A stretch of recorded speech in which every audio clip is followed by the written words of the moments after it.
शुरू करते हैं एक ऐसी कहानी से जो सिर्फ फुटबॉल के बारे में नहीं बल्कि दुनिया के नजरों में जज होने, गिरने, उठने और फिर अपनी वैल्यू साबित करने के बारे में है। 2009 में क्रिस्टियानो रोनाल्डो रियल मैड्रिड चले गए। कार्लोस तेवेज ने मैनचेस्टर सिटी ज्वाइन कर लिया और मैनचेस्टर यूनाइटेड की जिम्मेदारी सिर्फ एक इंसान पर रह गई, वेन रूनी। लेकिन उस समय इंग्लैंड की मीडिया एक ही चीज पर ऑब्सेस थी, रूनी का वेट। टैबलॉइड्स लिख रहे थे अनफिट रूनी, फैट रूनी, फिनिश्ड रूनी। उनकी ड्रिंकिंग हैबिट्स, उनका फिजिक, उनकी लाइफस्टाइल, इन सारी चीजों को नेशनल सर्कस बना दिया गया।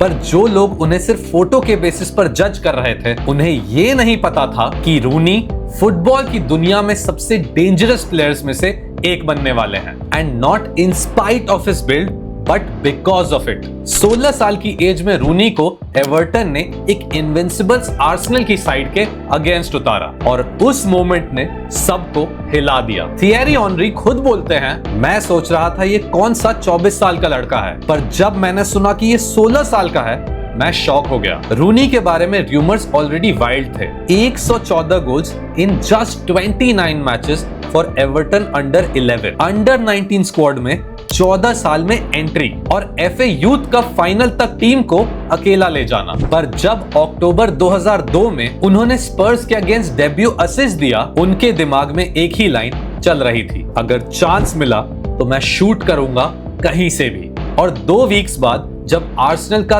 30 गेम अनबीटन रन उनके 25 यार्ड स्क्रीमर से खत्म हुआ, प्रीमियर लीग का यंगेस्ट गोल स्कोरर बनने के बाद कमेंटेटर ने ये चीखा, remember the name when Rooni. Everton fans को लगा कि उनका मसाया आ गया। 15 साल बाद एवर्टन वापस ग्लोरी में लौट सकती थी, लेकिन रूनी के बारे में सब कुछ कंट्रोवर्शियल था।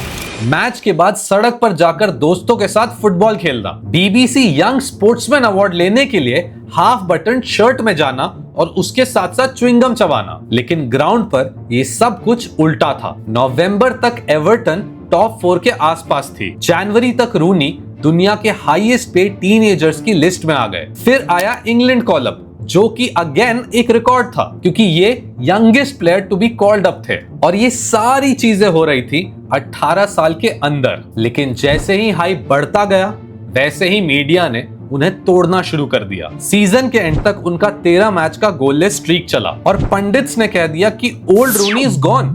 मतलब एक 17 साल के लड़के को ओल्ड बोल दिया गया। लेकिन फिर यूरो 2004 आया, रूनी के करियर का पहला एक्सप्लोजन। हेडलाइंस फिर भी वही थी, वेट, स्कैंडल, एटीट्यूड। लेकिन जब टूर्नामेंट स्टार्ट हुआ, रूनी ने लिलियन थुराम को ऐसा डिस्ट्रॉय किया जैसे कि वो कोई अकेडमी डिफेंडर हो। स्विट्जरलैंड के अगेंस्ट 2 गोल्स, क्रोएशिया के अगेंस्ट एक long range strike plus 50 yards का सोलो रन प्लस एक असिस्ट। एक ही टूर्नामेंट में वो यंगेस्ट गोल स्कोरर बने, टीम ऑफ द टूर्नामेंट में आए और इंग्लैंड में रूनमेनिया शुरू हो गया। लेकिन नॉकआउट गेम में 23rd मिनट पर उनका फुट फ्रैक्चर हो गया और वो हॉस्पिटल बेड पे इंग्लैंड को एलिमिनेट होता हुआ देख रहे थे। फिर भी उनका नाम टीम ऑफ द टूर्नामेंट में था एंड वो गोल्डन बूट से सिर्फ 1 गोल दूर थे। पर जैसे उनका वैल्यू डबल हुआ, वैसे ही मीडिया का अटैक भी डबल हो गया। स्कैंडल्स छपने लगे, पर्सनल लाइफ को तोड़ा जाने लगा। तभी रूनी ने एवर्टन का रिकॉर्ड ब्रेकिंग कॉन्ट्रैक्ट रिजेक्ट करके ट्रांसफर रिक्वेस्ट डाल दी। एंड बस इसके बाद होना क्या था, बिडिंग वॉर शुरू हो गई। Real Madrid, Newcastle, Manchester United. Sir Alex Ferguson ने रिकॉर्ड 37 मिलियन यूरोस के बिड के साथ रूनी को साइन किया। उस वक्त का दुनिया का सबसे महंगा टीनेजर। एवर्टन का पूरा डेट इस फी से खत्म हो सकता था। फिर आया रूनी का डेब्यू मैच चैंपियंस लीग में वर्सेस फेनेरबाचे, जहां 17वें मिनट में ही उन्होंने अपना पहला गोल मार दिया। इसके ठीक 11 मिनट बाद उन्होंने एक और गोल मार दिया एक लॉन्ग रेंज से। और फिर फाइनली उन्होंने अपने डेब्यू पर एक हैट्रिक मारी with a free kick and उसके बाद एक असिस्ट भी दिया। एक ही रात में रूनी को लेजेंड स्टेटस दे दिया गया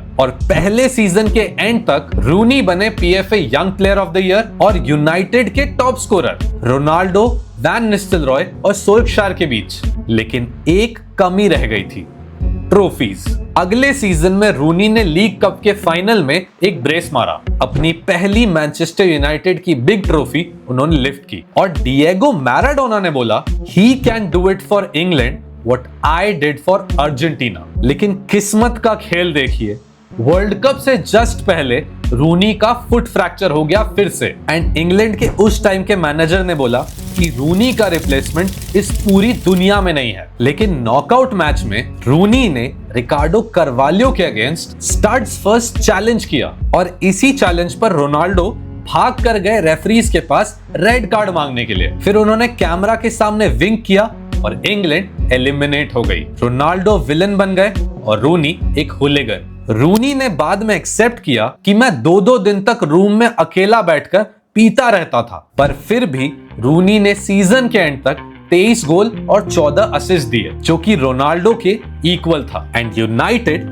चैंपियंस बन गई। पर इंजरीज एक बार फिर से शुरू हो गई। अगले ही सीजन में फुट फ्रैक्चर, एंकल इंजरी और रोनाल्डो बन गए बैलन डोर विनर। एंड रूनी वो वोटिंग में भी नहीं थे। फिर आया चैंपियंस लीग 2008 का फाइनल। रूनी बेंच पर ट्रॉफी को उठते देखते रहे। उसी रात उनके कोच ने उन्हें होटल बार में रोते हुए देखा। रूनी ने बोला, that was bad, I was bad, I am so disappointed. अगले सीजन रोनाल्डो मैड्रिड चले गए और मीडिया ने रूनी को श्रेक, फैट्सो, फिनिश डिक्लेयर कर दिया। और क्रिटिक्स ने बोला कि Rooney does not have the guts to lead United. लेकिन एक सेइंग है कि जब प्रेशर पीक पर होता है तभी असली कैरेक्टर दिखता है। दिसंबर तक 11 गेम्स में 11 गोल कंट्रीब्यूशंस, हल सिटी के अगेंस्ट 4 गोल्स, लीग कप में stoppage time winner against Manchester city, AC Milan के अगेंस्ट 4 गोल्स, वेस्ट हैम के अगेंस्ट एक ब्रेस, लीग कप के फाइनल में विनिंग गोल, लिवरपूल के अगेंस्ट विनर। और इसी पर स्टीवन जेरार्ड ने बोला, he is the best player in the world right now। फिर बायर्न म्यूनिख के अगेंस्ट सेमीफाइनल में फर्स्ट लेग में गोल मारा उन्होंने। और रूनी के सीजन गोल्स मेसी और रोनाल्डो से ज्यादा थे। लेकिन फिर सेकेंड लेग में उन्हें इंजरी हो गई, प्रीमियर लीग टाइटल भी स्लिप हो गया और रूनी अचानक से बैलन डोर रेस से बाहर हो गए। फिर आया 2010 का वर्ल्ड कप डिजास्टर और उसी के साथ साथ लीग स्कैंडल्स और मीडिया मेल्टडाउन। फिर आया एक बड़ा बॉम्ब, रूनी ने ट्रांसफर रिक्वेस्ट डाल दी और रूनी ज्वाइन करना चाहते थे मैनचेस्टर सिटी। ये देखकर सर एलेक्स ने एक इमरजेंसी मीटिंग बुलाई और इसके सिर्फ 4 दिनों बाद ही रूनी ने यूनाइटेड के साथ 5 साल का कॉन्ट्रैक्ट साइन कर लिया। सर एलेक्स ने बाद में लिखा, there will always be residue of mistrust.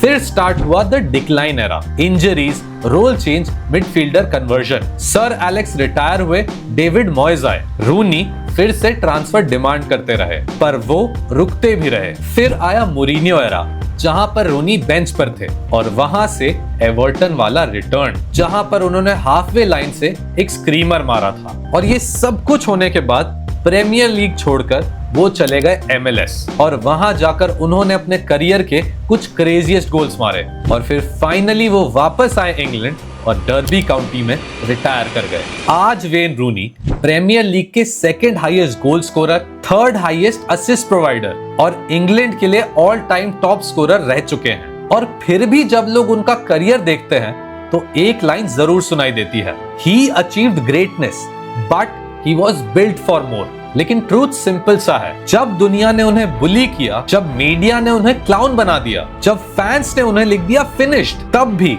जब वो बॉल पर आए पूरा स्टेडियम खड़ा हो गया। क्योंकि टैलेंट वहां होता है जहां एक्सक्यूजेस नहीं होते। रूनी भले ही फ्लॉड थे, इंपल्सिव थे, अग्रेसिव थे, लेकिन जब वो पिच पर थे फुटबॉल उनके कमरे के टेम्परेचर पर चलती थी। इसीलिए चाहे आज उन्हें कोई लेजेंड बोले या एक वेस्टेड पोटेंशियल, एक लाइन कभी नहीं बदलेगी, remember the name when Rooni.